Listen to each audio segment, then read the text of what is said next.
Hello, it is second video of strings. So I am Shravanti, working as assistant professor from GRIT College. So in this video, I would like to explain about string handling functions. So it is continuation of your first video. So in this video, we'll learn what are the basic operations on strings. So the possible operations on strings are copying the string, appending. Appending means adding a string at the end of another string, comparing the strings, whether the strings are equal or not equal, and inserting some portion in the required portion and deleting the required portion in a string, reversing a string, and string palindrome. These are the possible operations on strings. In this video, we'll learn about copying, appending, comparing, and also finding the length of the string and reversing. The other operations will be continued in the next video, that is in the third video. So first, what are the string handling functions? The C language supports a huge number of string handling functions that can be used to carry out many of the string manipulations, and they are available in the header file string.h. So these are the most commonly used string handling functions. They are strcat, strcmp, strcpy, strlen. So strcat means concatenating two strings, means adding a string at the end of another string. So that addition of two strings is called as a string concatenation. And strcmp function is used to compare the two strings. And the string copy function copies one string over the other string. And the string length finds the length of the string. So these are apart from many string handling functions, these are the most commonly used string handling functions which will be discussed in this video. And these are also called as string predefined functions. So in this video we'll learn one by one. So first I would like to explain about the string length function. It is a simple one. So strlen function is one of the predefined string function used to count and return the number of characters in a string. So it finds the length of the given string, and the header file is string is the header file. So it returns an integer value. The length will be an integer value. So if you check the output, we are going to enter a string grit, and the length of the string grit is 5. So it is returning as 5. So how do you write a C program? So we are going to read a string using scanf statement, and percentile is a format specifier, and strlen function finds the length of the string, and it returns that length is an integer. That count we are storing in an integer declared variable. So here we are declaring a variable len of integer type. So storing the length in this len variable, and finally we are displaying the length of the string grit equal to percentile. So, and also directly in the printf statement also we can find the length of the string directly by using the function strlen and passing the string directly in that function. So Hyderabad, its length is 9, is displayed on the screen. So now we are going to find the length of the string without using strlen. So for all the four functions, we will be finding string length with string handling function and also without string handling function. Similarly with all other functions for string copy, string comparison, and string concatenation, we will find without string handling functions too. So how do you find? So in this program we have used strlen function, but here we don't use any strlen function, but still we can find the length of the string manually by using the code. So you can use any one of the loop, either while loop or for loop. So we are using one variable called as L. Initial its value is 0. So when a character is read, L value is incremented. So for that we are using an for loop. So as we know that the first character is stored at the index position 0, so that's what we are starting a for loop with I 0. So S1 of 0, that is not equal to null. For example, our string is Hyderabad, so H is not equal to null, so we are incrementing L value. So h not equal to null, L value is incremented. Y not equal to 1, null, L value is incremented. So it reads up to Hyderabad, and at end, and we know that end of the string is terminated with a null value. We have studied in our first video.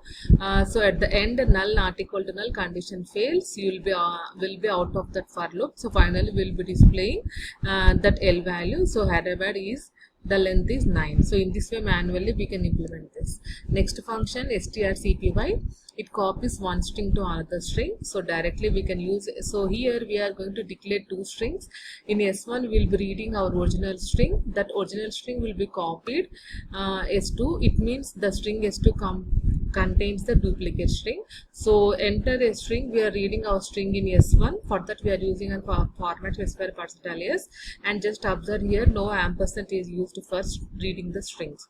So that S1, we are using an strcpy function, and S1, whatever S1 contains is directly now copied into S2. So in this example, S1 contains Google. So after copying strings, that S1 is now copied into S2. So we can observe in the output S1 and S2 contains the same output, Google and Google.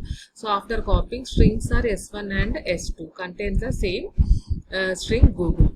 Next function, next string copy without using strcmpy. So now how to implement this copy function, string copy function without strcpy? So just we are reading each and every character of S1 string and copying into S2. Just we are going to increment I. For example, our string in this example is hello. So first S1 of 0, h is stored, that is not equal to null. That h is copied into S2 of 0. So in that way we are copying each and every character till null. So when null not equal to null condition fails, so now compiler will not add at end of S2 null. So the user has to manually add a null. So finally we are displaying. So that's what we are adding, null at the end of string S2. Then after copying strings, we are displaying S1 and S2 strings for our reference. So next one is an string comparison function. This strcmp is one of the predefined string function. It compares two strings. Okay, how it compares? It compares character by character and based on the ASCII difference. Okay, so I'll discuss with an example. So first let us see about this strcmp function. This function compares two strings and returns either 0 or a greater value than 0 or a lesser value, a negative value less than 0 or a positive value greater than 0. So 0 if both the strings are equal, and a positive value greater than 0 if the ASCII value of first unmatched character of string 1 is greater than the character in string 2. Less than 0 if the ASCII value of first unmatched character of string 1 is less than the character in string 2. So let me explain with an example. So strcmp function compare two strings. Let us take an first example, hello and hello. So S1 and S2 contain the same string. So both the strings are equal. So when strcmp function is used, it returns 0 because both the strings are equal. If you go with second example, S1 and S2, S1 contains ABC and S2 contains ACB. So both the strings are not equal. So it will not return 0. Then what it will return? So this strcmp function compares character by character. So first A of S1 is compared with say A of string S2. So they both are equal. Now comparison continues by checking the second character of S1 and S2. So S1 second character is B, S2 second character is C, which where here both the characters are not equal. So now it compares and takes the ASCII difference. So the ASCII values of uppercase and lowercase letters are written here. Uppercase ASCII values are 65 to 90 and lowercase ASCII values are 97 to 122. So ASCII means American Standard Code for Information Interchange. So all the alphabets, all the characters in C language contains the ASCII values. So now the ASCII difference. So ASCII difference between B and C. B ASCII value is 97 and A ASCII value is 98 according to these values. So the result is -1. So it returns a negative value. It returns a negative value that is less than 0. It indicates that string 1 is less than string 2. So in this way it is going to find the it compares the strings and returns the result. So now it's a C program used for comparing the two strings. So now we are writing the program using strcmp function, compare the two strings and returns the result. That result we are storing in X. So if if both the strings are 0, strcmp function returns 0, and 0 will be equal to 0, and it will display strings are similar, otherwise strings are not similar. The same program is written without a string handling functions, reading both the strings, comparing, and displaying whether the strings are equal or not. So string concatenation adds two strings. So for that we are using strcnt. So good and day are the two strings entered in S1 and S2. So when they're concatenated at S1. So day is added at the end of S1. So finally S1 contains good day and S2 will contains the day. So this is how the string concatenation function is implemented without string handling function. So string reverse is one more function used to display the reverse of a string. So directly we can use strre function, one of the predefined function. So it is a program to reverse the string reverse function without using strcmp. Thank you for listening this video.